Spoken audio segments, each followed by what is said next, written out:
connections to spirit as the energy of service, as the energy of unconditional love, and are willing to take on, for the people they associate with, many of the symbolic reflections of issues and challenges that the human may be going through, to reflect back to you as a mirror of service what it is you're going through by seeing the behavior in the dog, and understand again it is connected to Sirius, and that's why you intuitively call it the dog star. So the idea of higher perception, higher vibration, higher frequencies of unconditional love and service to all is what the dog represents as an animal on your planet in general, among other things that we will not go into that deeply at this time. Ha'atu Bashar. And to you, good day. Ha'atu. It's my honor and pleasure to speak with you today. As it is for us as well. What would you like to discuss?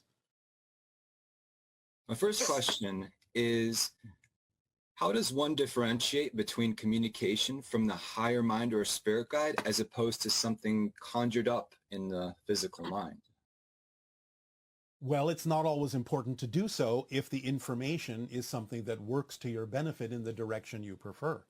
Therefore, trying to figure out where it's coming from or who it's coming from isn't always as important as you might think, because it could get in your way and slow down the process of simply acting on the information if it is representative of the vibration you prefer. So you don't always have to differentiate.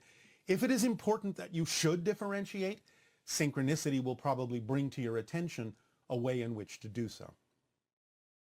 Thank you. Yes. How can one recognize that one is a different person even if they have memories of trauma of past events from non-preferable versions of themselves and experiences?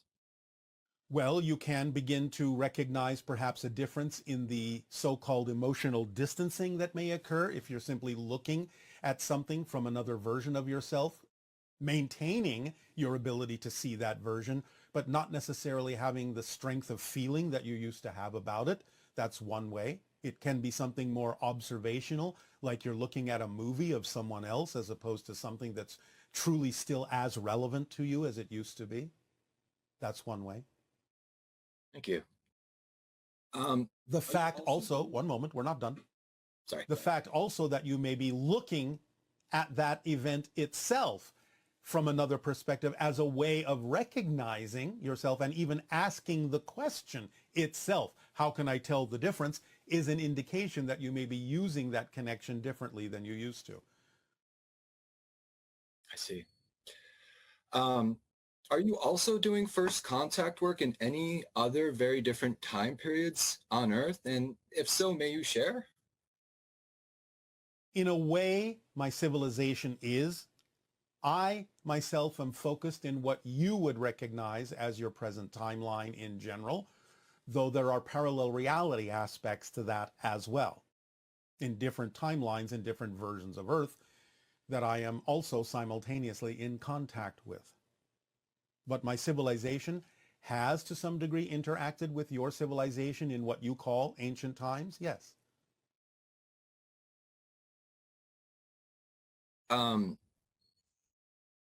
What meaning does the year 2023 have from your perspective? It has different meanings from different perspectives depending upon who we are speaking with, because we're only referring to this idea of your present year from the perspective of the people with whom we connect. Are you limited by the information that is only experienced through Darryl? As an example, a piece of art that Darryl has never seen may mean that you haven't seen it. So I'm curious if it is the same with certain knowledge and information as well. To some degree, yes. First of all, we impose certain limitations on ourselves in communicating with your species if that information would interfere with your process and your growth. So there are things we may not know while we're communicating with you that we will know when we reconnect with our own civilization. But yes, there are certain limitations. If the channel doesn't have certain vocabulary, then we may not be able to express a certain idea in a way that may make sense to humans, in the way they are used to hearing it. We can make an attempt to express it in other terms that are within the channel's vocabulary. So there is that limitation that does exist. There are certain things we can allow our consciousness to impress upon the channel's consciousness that go beyond his immediate knowledge. The word Bashar itself is an example of that. But that's easier done when the channel has absolutely no idea what to expect, no idea of what is coming in that context, because he didn't speak the language that the word Bashar comes from. And therefore, we're able to sort of slip it in because he had no idea what to expect of our connection to him at that time, at that point. So we're able to do it because he didn't know that he couldn't receive it. Ah, interesting. When was the Sphinx built, and why is it a lion? It wasn't a lion to begin with. It was Anubis to begin with. The idea of the so-called god of the dead, the underworld. It is about 10,500 of your years ago, far longer than your present archaeologists believe. It was done at the time, slightly before and during the destruction of Atlantis, for the preservation of knowledge and instruction for the reclaiming of that knowledge at your present time in general. And it has to do with the connections to the stars and the connection to spirit guides having to do with the idea of the underworld. Over time, the Sphinx has become eroded and changed and resculpted in a variety of ways. But its original form was as Anubis, which represents the idea of your connection to the spirit realm. I see. Seeing as how the Earth is a planet with a theme of recycling, I was curious as to how many times the Earth has been repopulated with humans. Humans, as you understand them today, have not repopulated the Earth. Other kinds of beings have populated the Earth before your time. Were they very different from human beings, or somewhat? Some of them were humanoid. A few of them were not at all. Why are they not here right now? Because it is your time. They have done what they needed to do, just as you will eventually no longer reincarnate as human on the Earth when it is no longer your time, when you no longer need the lessons that Earth can provide. In about 1,000 of your years, you will stop reincarnating altogether as the human species, because you will already have been evolved into the 6th hybrid race, and you will move on to something else. And other beings will come in to take advantage of the cycles of Earth in their own way, on their own journey. Well, it's like graduating from a school. Why go back? You have graduated. Other students will come in to use the facilities, to learn new things. I hear that. One last question, if I may. If possible, may I receive a mantra from your ancient language, perhaps maybe to help me connect more clearly with the silver cord?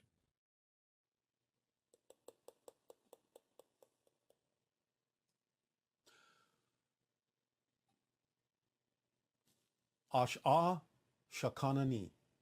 Ash-ah shakanani. Ash-ah shakanani. Thank you so much. Namaste, aho, and my deepest unconditional love your way for all that you do. And I mean, thank you so much. Aveo. Aveo. Hey, hello, Bashar. So my question is about a couple years ago, I was meditating. And when I about to end my meditation, I heard a voice. And this voice is both female and male. And they said, "We are surround you," in English. By the way, my first language is Chinese, and they spoke to me in English. This is the first time. And second time is still I was meditating. And about when I'm about to end my meditation, I heard a voice. This time it's definitely a male voice. And he said, "Come with me." And I asked back, "Who are you?" And I get no answer. And meanwhile, at the same time, I can feel this electricity can go from the top of my head and through my skin across my body. So my question is, what happened and who was it? What's their purpose? Thank you, Bashar. I love you. Our unconditional love to you as well. This is a combination of different things happening by your spirit guides and by your own higher mind and by your connections to many other things that you are connected to energetically and interdimensionally. It's basically for the purpose of allowing you to experience the result and rewards of your meditation in raising your frequency. That vibration you felt was the result of raising your frequency as the physical body interprets it. So the idea is come with me means be yourself, be your higher self, be like me. So you are being assisted by guides and your higher self through your meditations. So continue if you wish. It will help you. Hello and good day. Good day, good day. How are you? Perfect, and you? Also perfect. Thank you for that reminder. All right, what would you like to discuss?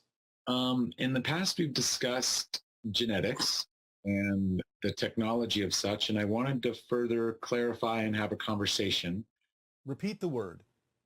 I wanted to have a conversation around genetics Yes. and the understanding of how your contact sigil, which is a geometry I've been fascinated with, or even before I met you, in regards to how that and the Triana relate to genetics, as well as the teachings of Jesus Christ relate to genetics as well in the Bible.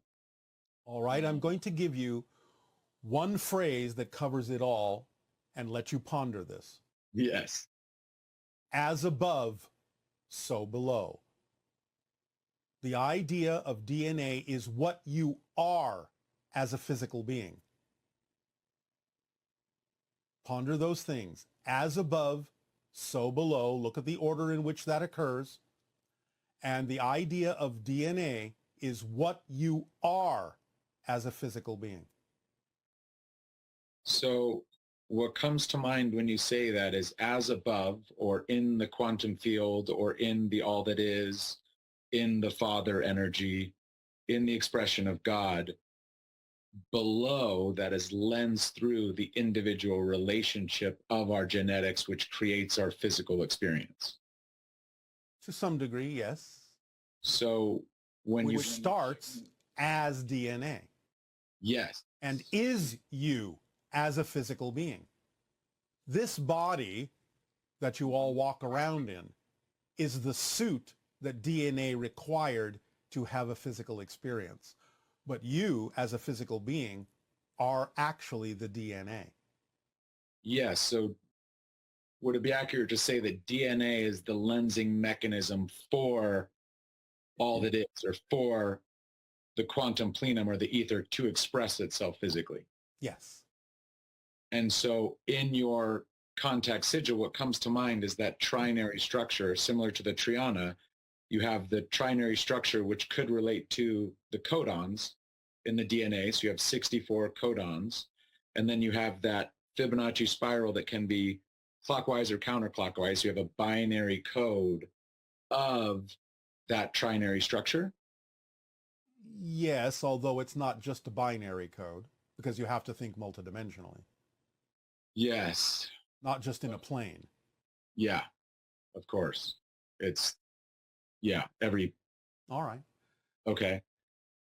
And then, so in the teachings of Jesus Christ, when he says, you know, even the least among you can do as I do, I and my Father are one. In the beginning was the Word, and the Word was with God, and the Word is God. It seems as though that is saying what I hear you saying in regards to that God, all that is, goes through the Word, which is our DNA or our translation interface to. Well, it's a vibration. It's a vibrational frequency. It's resonance. The word is resonance, frequency, vibration. that then transmutes into the idea of the DNA and projects into a physical reality experience. Remember, the symbolic interpretation that is imposed upon many ideas of your religion is that it is a trinity. Yes. Whether or not the symbols that are used are necessarily literal isn't the point. The point is that it is recognized as a trinity. As above, so below, but there's an in-between, always.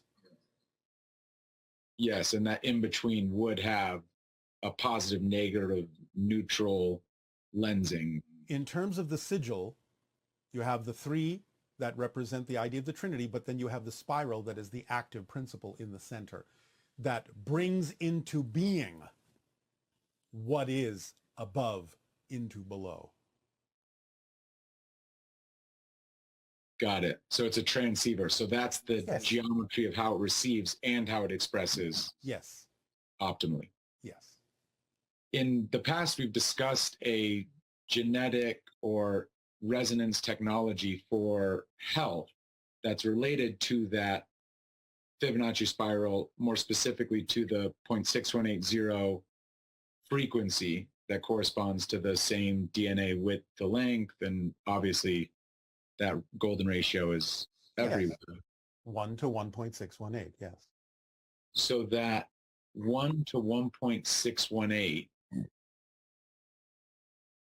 represents how the structure of physical reality expands fractally. yeah, fractal propagation is all on that. Yes. Which seems as though that's also how your internal lattice structure physiologically, what's known as the interstitial fluid matrix, those ratios of linkages are all that same ratio. Yes, and it is also representative of the interstitial structure between dimensions. Oh, wow. And how does that relate to pi? Because in the past, you've discussed pi being that in-between parallel realities. Pi is the expansive principle within each dimension, the infinite expanding principle that never ends. So every dimension that exists contains at its core a seed that is pi, representing its expansive potential.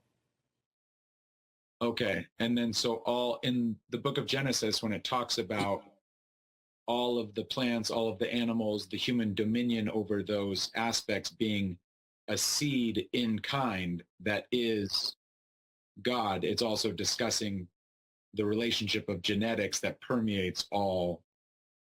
Yes, and remember that in its ancient meaning, dominion doesn't mean in control of, it means caretaker of. Yeah. Hopefully we bring that back. Thank you Thank so you. much, Char. Thank you, thank you. Aveo. Aveo.